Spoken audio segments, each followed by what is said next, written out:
नमस्ते दोस्तों, आप लोग कैसे हैं। आशा करता हूं दोस्तों आप लोग बहुत अच्छे होंगे। दोस्तों सीआरपीएफ में एक और नया भर्ती का नोटिफिकेशन जारी किया गया है। ये जो नोटिफिकेशन है ना दोस्तों, ये आपका हेड कांस्टेबल मिनिस्ट्रियल और एसआई स्टेनो का वैकेंसी है। ठीक है, एलडीसी के तहत ये वैकेंसी निकली हुई है। संपूर्ण डिटेल्स हम आपको बताते हैं। हमने डायरेक्ट नोटिफिकेशन ओपन कर लिया है। यहाँ पे देखो, आप देखोगे ना तो ये दोस्तों यहाँ पे ऊपर ही लिखा गया है सेंट्रल रिजर्व पुलिस फोर्स। ठीक है, यानी सीआरपीएफ की वैकेंसी है। अपडेट भी कल के डेट में आपको जारी किया गया है। देखो वैकेंसी कब से स्टार्ट हो रहा है दोस्तों, यहाँ पे देखो ऑनलाइन आपका जो एप्लीकेशन है ना 10 मई से आपका स्टार्ट होगा और लास्ट डेट की बात करें तो आपको 31 मई 2023 तक फॉर्म भरने का डेट है। और यहाँ पे दोस्तों देखो एग्जाम जो है ना, आपका एग्जाम का भी डेट बता दिया गया है कि पहले जो एडमिट कार्ड आपका रिलीज होगा ना वो 15/7 को। ठीक है, यानी दोस्तों 15/7 को आपका एडमिट कार्ड आपका रिलीज होगा।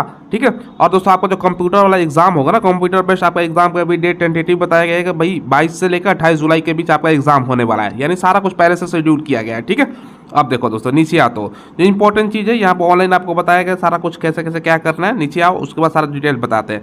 अब देखो इसमें दोस्तों आपका कितना सैलरी मिलेगा ऊपर नहीं बताया गया। देखो असिस्टेंट सब इंस्पेक्टर स्टेनो का इसमें दोस्तों लेवल 5 का सैलरी है 29,200 से लेकर 92,300 सैलरी मिलेगा। इसके अलावा दोस्तों हेड कांस्टेबल जो मिनिस्ट्रियल का है ना लेवल 4 का सैलरी है 25,500 से लेकर 81,100 सैलरी मिलेगा। ठीक है, अब कितना कितना सीट है वो भी देख लीजिए। देखो सबसे पहले असिस्टेंट सब इंस्पेक्टर स्टेनो की बात करें ना तो अनरिजर्व में 21 सीट है, एससी में 4 है और एसटी में 2 है, टोटल 27 पोस्ट ये हो गया। बाकी हेड कांस्टेबल मिनिस्ट्रियल की अगर बात करें ना तो अनरिजर्व अच्छा खासा सीट है 173 सीट है, एससी में 34 सीट है और एसटी में 217 सीट है, टोटल मिलाकर 200 आपका 24। ठीक है, ये 224 पोस्ट हो गया। अब आप यहाँ पर गौर कीजिएगा ना, सारा यहाँ जितना है इसमें दोस्तों ओबीसी का कहीं सीट का जिक्र नहीं है भैया, ओबीसी का इसमें सीट नहीं है, ये भी ध्यान रखिएगा। आपका अनरिजर्व का है, एससी का है, एसटी का है। ठीक है, तो ओबीसी का इसमें कहीं सीट नहीं है। ओबीसी आप चाहो तो जनरल से फाइट कर सकते हो। ठीक है, चलो तो ये आपने देख लिया। चलो अब बातें हैं दोस्तों, देखो यहाँ पर सबसे पहले आपका ये योग्यता बताया गया है कि योग्यता क्या होना चाहिए। देखो दोस्तों, देखो eligible service person of CRPF, जैसे कि मैंने ये ऊपर ही आपको मैंने ये बताया, यहाँ पर ध्यान समझिएगा। LDCE का मतलब क्या होता है ना दोस्तों, जो ऑलरेडी डिपार्टमेंट में काम कर रहा है उसके लिए वैकेंसी है, नॉर्मल स्टूडेंट के लिए वैकेंसी नहीं है। फिर से मैं रिपीट करता हूँ, ये दोस्तों जो वैकेंसी है डिपार्टमेंट आपका वैकेंसी है, नॉर्मल जो स्टूडेंट के लिए नहीं है, जो ऑलरेडी काम कर रहा है उसके लिए वैकेंसी है।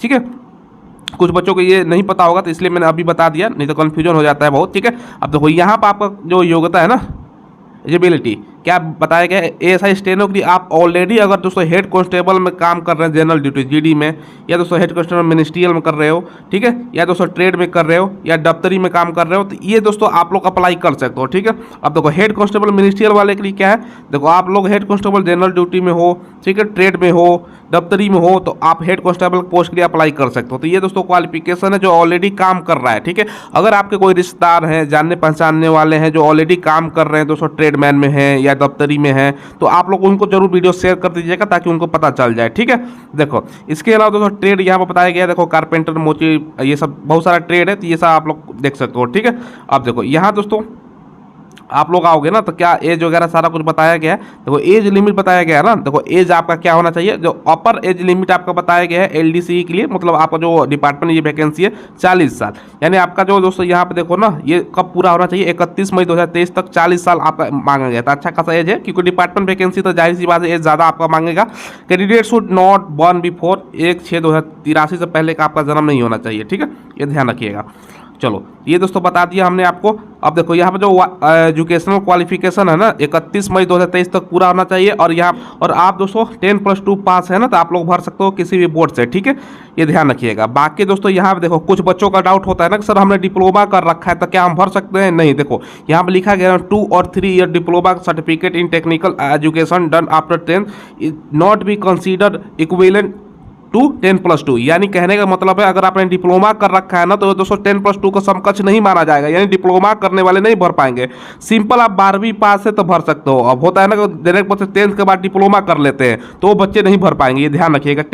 10th के बाद जो डिप्लोमा किए हैं उनके लिए नहीं है, डायरेक्ट आप 12वीं पास है तो भर सकते हो। ठीक है, तो बहुत सारे बच्चों को इससे कन्फ्यूजन दूर होना चाहिए। ठीक है, अब देखो दोस्तों नीचे आओगे ना तो आपको सारा कुछ बताया गया है कि कैसे कैसे फॉर्म भरने के बारे में। यहाँ पे देखो सिटी, अब आपका जो एग्जाम होगा ना कंप्यूटर बेस्ड कहाँ पर होगा, रायपुर, बिलासपुर, गुवाहाटी, इम्फाल, जम्मू, प्रयागराज, दिल्ली, कोलकाता, अजमेर, पटना, श्रीनगर से सभी बड़े बड़े शहरों में आपका सेंटर मिल जाएगा, कोई दिक्कत की बात होने वाली नहीं है।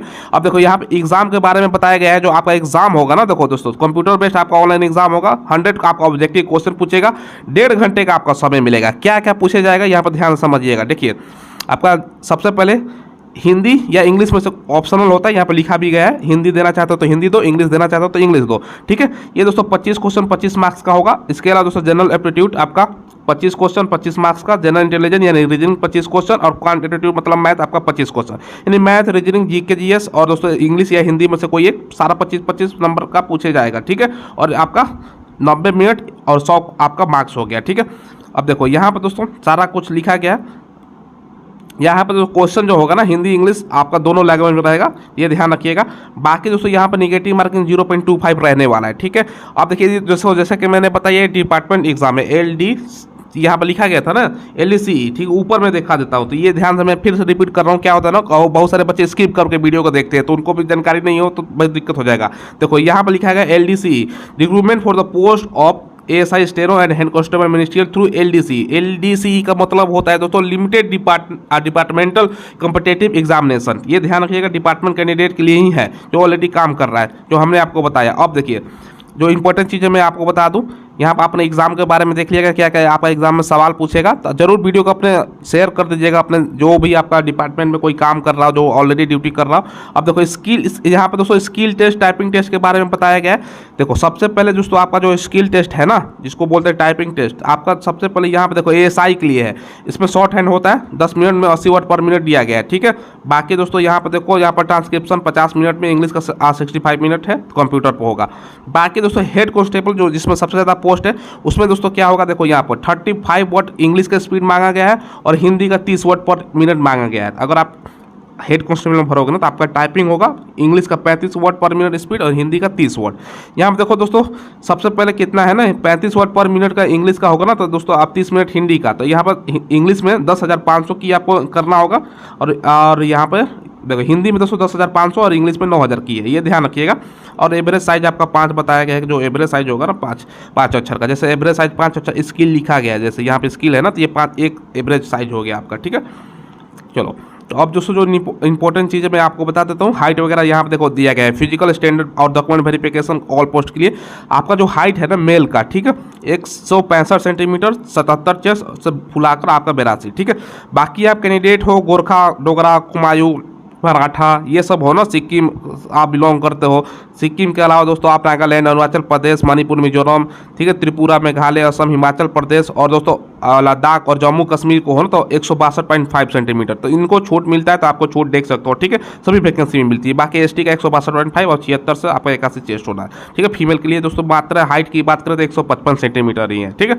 बाकी यहाँ पर सारा कुछ है दोस्तों, आप लोग देख सकते हो, यहाँ पर आपका ऑल फीमेल कैंडिडेट ST से हैं तो 150 सेंटीमीटर, ठीक है। तो ये फिजिकल के बारे में बता दिया, और मेडिकल के बारे में यहाँ पर दिया गया है कि मेडिकल वगैरह सारा, ठीक है। और यहाँ पर सारा कुछ जानकारी आप लोग देख सकते हो कैसे कैसे क्या है। मोड ऑफ सिलेक्शन, अब देखो कितना मिनिमम पास करना है दोस्तों, क्योंकि डिपार्टमेंट कैंडिडेट है तो ज़्यादा आपका मतलब ये नहीं है कि भैया जनरल कंपटीशन की तरफ आपका कंपटीशन हो। देखो यहाँ पर दोस्तों मिनिमम आपको क्या किया गया है, द रिक्रूटमेंट प्रोसेस यहाँ पर दिया गया है, स्किल टेस्ट के बारे में सारा कुछ। तो देखो UR का 40% आपको लाना है, क्वालिफाई मार्क्स है, कंप्यूटर बेस्ड में मिनिमम 40% और दोस्तों SC ST को 35%, क्योंकि यहाँ पर दोस्तों OBC का सीट नहीं है, तो ये ध्यान रखिएगा। तो जनरल से फाइट करना चाहते हो तो आप लोग यहाँ पर हो सकता है, ठीक है। तो ये इतना है, तो आपको ज़्यादा से ज़्यादा लाने की कोशिश करना है। हालांकि दोस्तों आप लोगों का ये डिपार्टमेंट है तो ज़्यादा आपका कंपटीशन नहीं रहने वाला। बाकी यहाँ पर सारा कुछ आपको दिया गया है और यहाँ पर सारा कुछ आप लोग देख सकते हो ना, जो ये दोस्तों डिपार्टमेंट वैकेंसी है, मैं बार बार रिपीट कर रहा हूँ, तो ये ध्यान रखिएगा। तो सारा कुछ हमने आपको बता दिया।